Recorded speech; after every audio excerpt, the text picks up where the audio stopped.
Okay, I believe we are now live, and my name is Mike Butcher. I'm the editor-at-large for TechCrunch, a little news outlet you may have heard of. And this panel is called How Can We Create a Fairer System? So we're going to be talking about the practical side of creating a more diverse ecosystem in tech. And I'm delighted to be joined by a fantastic panel. I will introduce them. If you're going to wave your hands or do a jump in the air when I read your name out.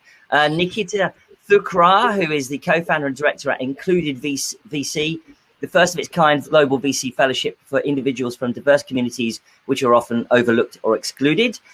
Andy Ayim, who is the founder of Angel Investing School and creator, which is which trains diverse professionals on how to get started with investing in the next generation of diverse startups. And he was previously managing director at Backstage Capital, which is a noted VC in London.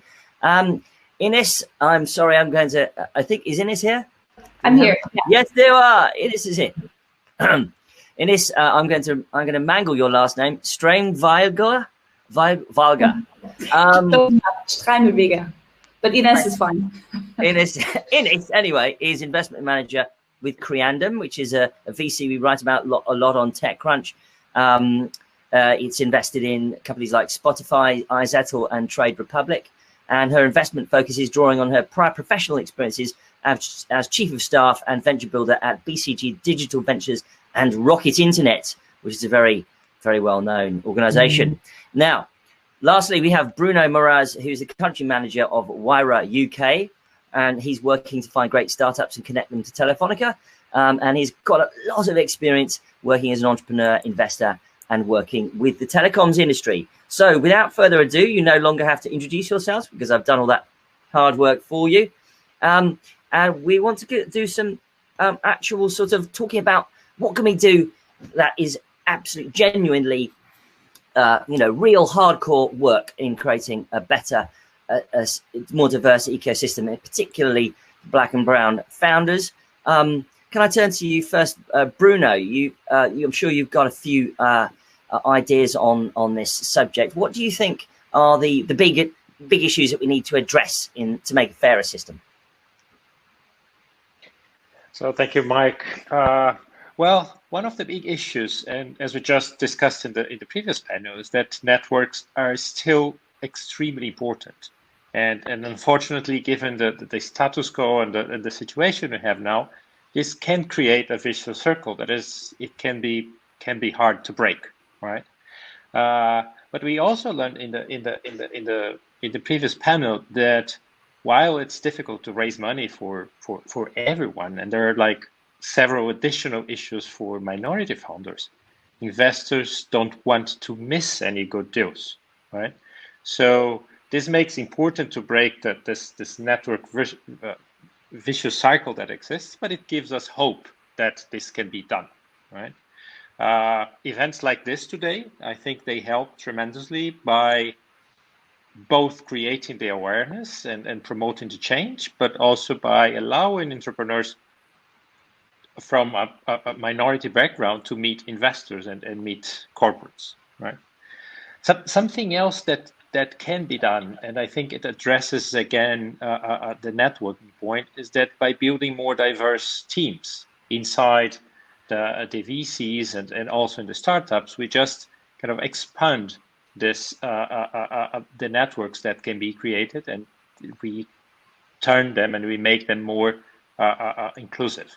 Right. So can I turn to Andy? Listen, Andy, I mean, we just heard the previous panel talk about, we've had enough of awareness. I mean, surely you would agree on that point. We've had a lot of awareness. Let's face it, it's 2020. We've been absolutely socked in the eye with the issues around this, especially with the Black Lives Matter movement.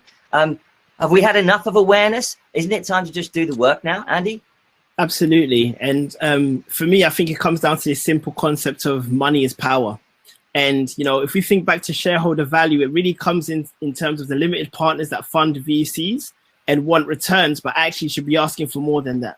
And the general partners are therefore influenced to go for growth at all costs with the portfolios they're invested in, but actually we should be asking them for more. And the problem at the moment is those general partners at VCs aren't diverse enough. So a lot of them can't culturally relate to people from, let's say, lower income backgrounds or people from black and brown backgrounds, because actually they don't look like the society that they're serving. And therefore, it then goes into a pattern matching, investing in more people that are like themselves and are in their networks.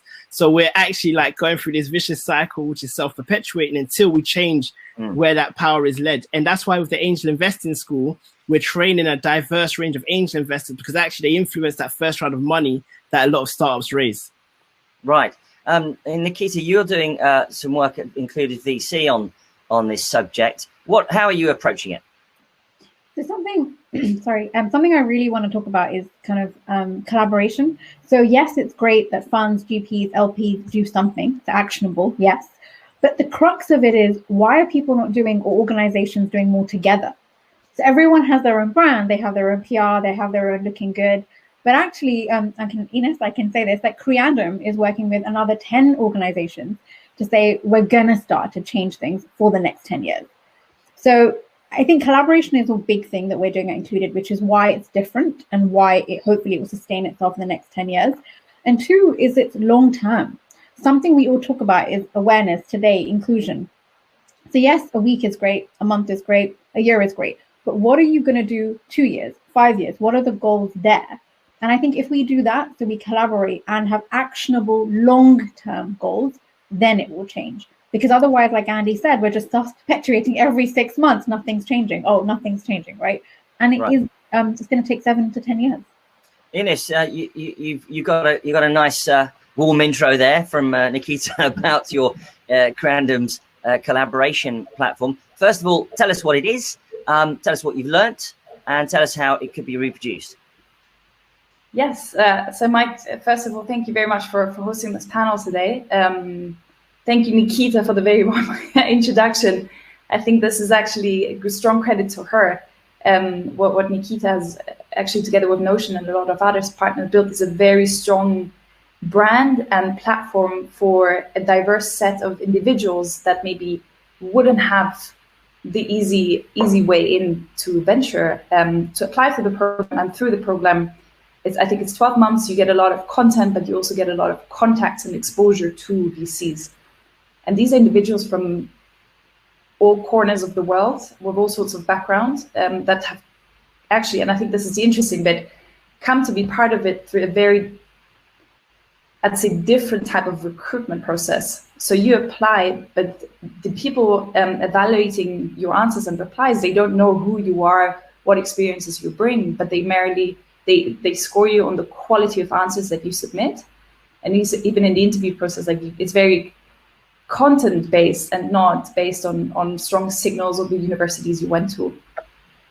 But I'm doing a very bad job at describing this. I think Nikita is actually, if you want to get the real pitch. Well, I mean, Nikita, I'll give you the opportunity to follow up on that. We can't hear you. Oh, you're on mute. I'm sorry. So just really quickly, because I'm conscious of time, it's what we're trying to do Included is we're saying we're going to train the next generation of venture capitalists, because there is nothing like that exists, right? So it's a unique venture capital MBA, but it's not just a webinar or we'll do a couple of sessions. It's the mentoring, the coaching, the access, but even more so, it's saying that in the future, when you become a VC, we want you to bring the other intersectional we want you to be an intersectional ally. We want you to invest in great people, yes, but also bring in other VCs. And one of the biggest lessons that we've learned, and I'm openly going to admit this, is that a lot of firms, and I will be honest, shy away from it. They say they want to help, and we get on calls, and then I hope I don't get in trouble, but they say we'd love to help, and as soon as they realize they've got to commit capital, I never hear from them again, and I genuinely get ghosted, because I think everyone wants diversity, like Andy said, but when it comes to putting the capital and the time, it kind of, everyone goes behind the curtain again. So yeah. Well, Andy, I mean, look, people are doing collaboration. There's programs. Surely it's all sorted out now. I mean, do you have anything to complain about? we need to write the checks. The data is the data, and at the moment we've got a lack of data on you know, black and brown founders getting invested in, women getting invested in. There's a lack of women in leadership roles as general partners at VCs, and we need to see that change. And actually, it's of benefit to the VC, because you're going to have different perspectives and different ways of managing risks and seeing opportunities, and actually it's going to lead to better business results. But like Nikita said, it's long term. This isn't a short term patch. Right. I mean, that's a good question. Data is very powerful. We've just a recent book actually about the power of data in excluding women from society was out just the other day. Caroline Criado-Perez, I believe, the author. Invisible Women. Invisible Women. Fantastic. Big shout out for that. Bruno, what about the data? I mean, do you track that kind of the diversity data at Wayra? Do you what do you do about the data, and are you tracking it particularly for black and brown founders? So yeah, I mean, data is extremely important, and we should measure that actively. But also very important, we should encourage our portfolio companies to do that and eventually help them and support them. So Wayra a few years ago had a very targeted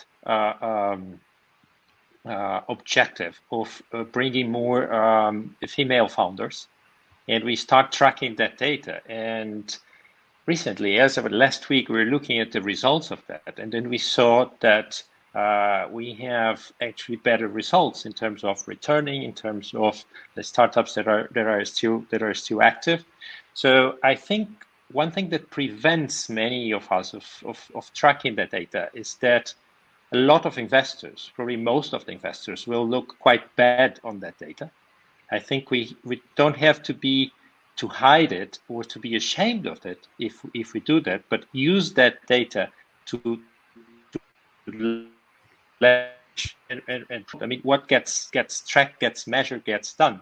But the initial point might be quite difficult for the investors to look at themselves at the mirror. That's a very good point.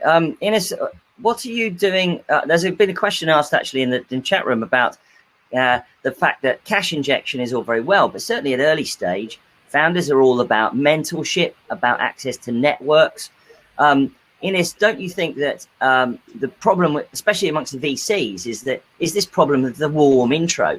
And the warm intro, all it does is make somebody who looks like me introduce someone who looks like, someone who looks like me introduces himself to me, or that's the warm intro, isn't it? Generally speaking. And so don't you think, especially in these COVID times when we're living on virtually, working virtually, that we should basically need to fuck the warm intro, and let's create a level playing field where anybody can get involved at any level. Don't you agree? I totally agree. So I agree that the play of warm intro is very, very strong and very prevalent, because as a venture capitalist, you usually get a lot of signals or noise, people messaging you, they reach out on LinkedIn, they reach out on email, they reach out through friends, they reach out through your previous employer, which is all fine. And the intro traditionally helps you to filter this out a bit, because you think, okay, this could be perhaps more suitable for the type of investment targets we look for. But I agree, we should all be open and accessible and actually reply to those pings when we can. And that's, for example, something I proactively try to do whenever someone reaches out on LinkedIn and has an interesting story to share that's not spammy, but tailored and targeted, and the person has put in a bit of thought as to why they reach out to me. Like, if they make it relevant, I'm super happy to talk to them. That's a personal thing that I can do. But I think also as a firm, it's important that we brand ourselves in a way that make us accessible for people to just reach out. Are we there? I don't know. That's to the audience to be answered. Nikita, what do you think about that? I'm going to be very honest. Something that I think, and this is very personal, disclaimer right there, is that we don't let, and we're talking about funds, so I'll keep it on that topic. We don't let funds or organizations in the startup ecosystem make mistakes. So as soon as someone tries something new, like whether it's CREANDUM or Andy or whoever, you try something new, and if it doesn't work out, or it's not the right thing, or it's not politically correct, we jump on them and suddenly we start canceling people, organizations, funds. So with the warm intros and all of this, I've seen funds try new things. When they don't work out, they freeze and go back into their shell. So I think, yes, the warm intros are needed. Yes, there's a change needed.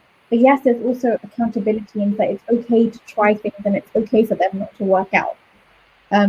Yes, I think that's very personal. But Andy, what are your thoughts? Yeah, I'd love to add to that as well. I think, like, I don't understand why a lot of funds don't just have a direct submit your pitch on our website.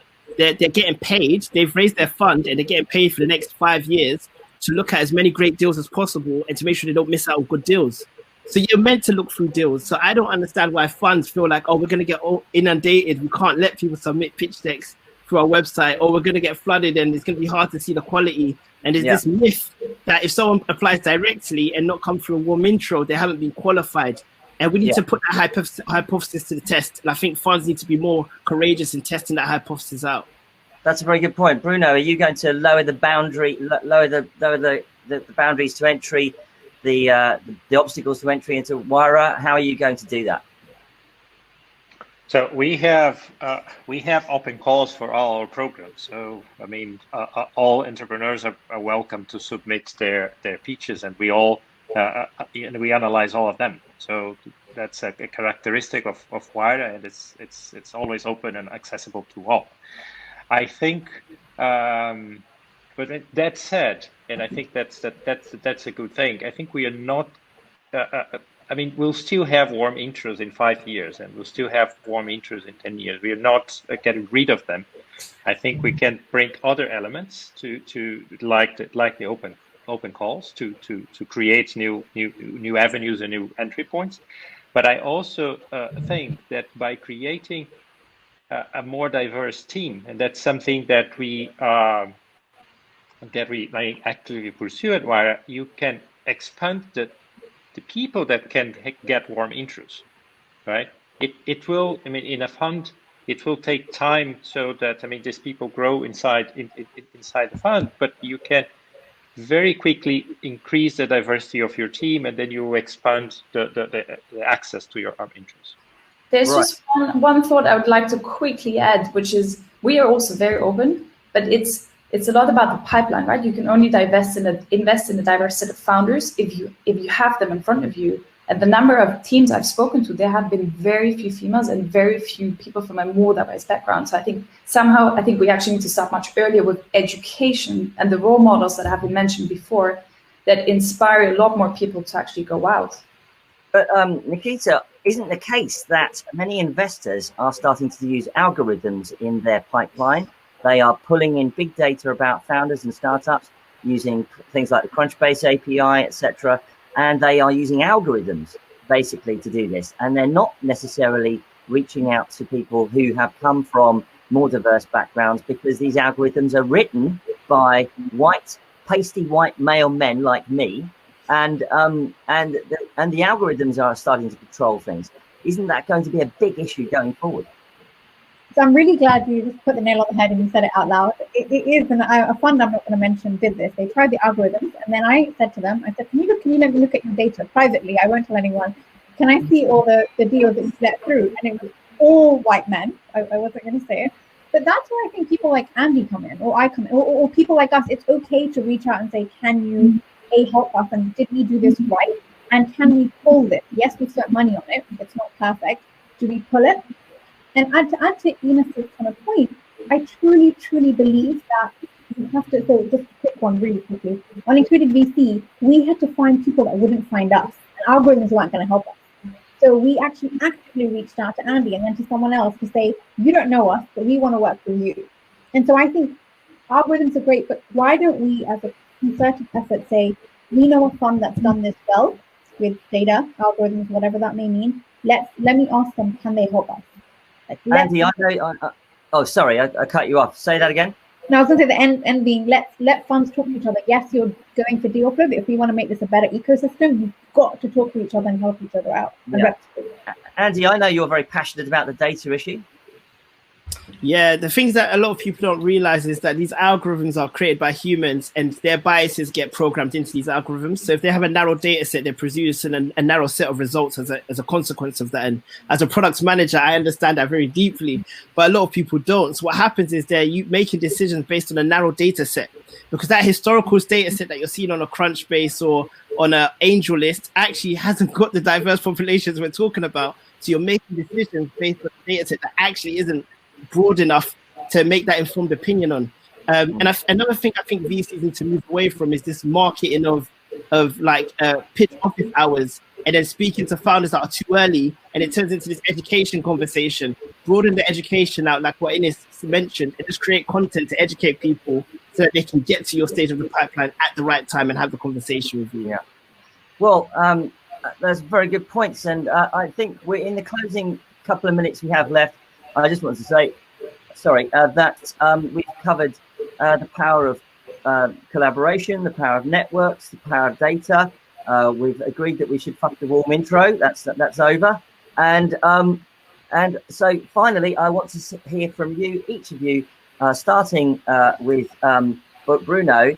What do you think is the single biggest thing you can do in the next 3 to 6 months in your organization to really address diversity, to get Black and brown founders through the pipeline and to address this ongoing issue? Bruno. Yeah, thank you, Mike. I think the most important thing that we can do practically in the organization is make sure that we have on our end a very diverse team. And by having a diverse team, we're able to relate more and attract more diverse founders. I think that's what's very practical, what can be done.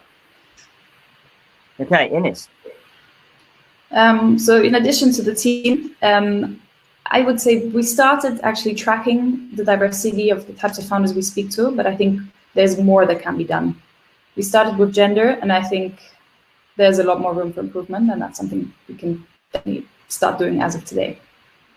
Very good point. I think we should think about these things in parallel. Certainly, female founders and founders of diversity should be thought of very much in parallel. That's certainly the way we think of it in TechCrunch. Nikita. I think for us, yes, we're training the future generation of VCs, but how can we create exponential impact and ensure that person is then educating other 10 people, and that makes it 300, 3,000, and then hopefully the system. Fantastic. And finally, Andy. Yeah, widen participation, build up your networks, speak to 5 to 10 women, BAME people a week, and just start really connecting to the communities and the different influences that can get you plugged into these communities. Fantastic. Great words of advice there from everyone. That was a great quick fire panel on some things, practical things we can all do. I certainly know that for our part at TechCrunch, we have been really massively ramping up our attempts to create more diverse coverage and also to reach out to Black and brown founders a lot more than we did before. And, you know, it's all on us all to do that.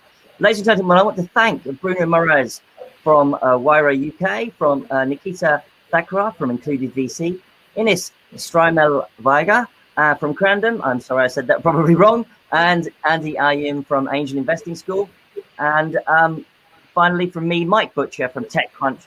Thank you for joining this panel. I'm really looking forward to hopefully catching some of the pitches that are going to go on this afternoon. I think that's the whole point. Let's get some pitches going on and let's get some pipeline for these founders. So thank you very much for joining, and I shall see you again on the internet somewhere else. Goodbye, everybody.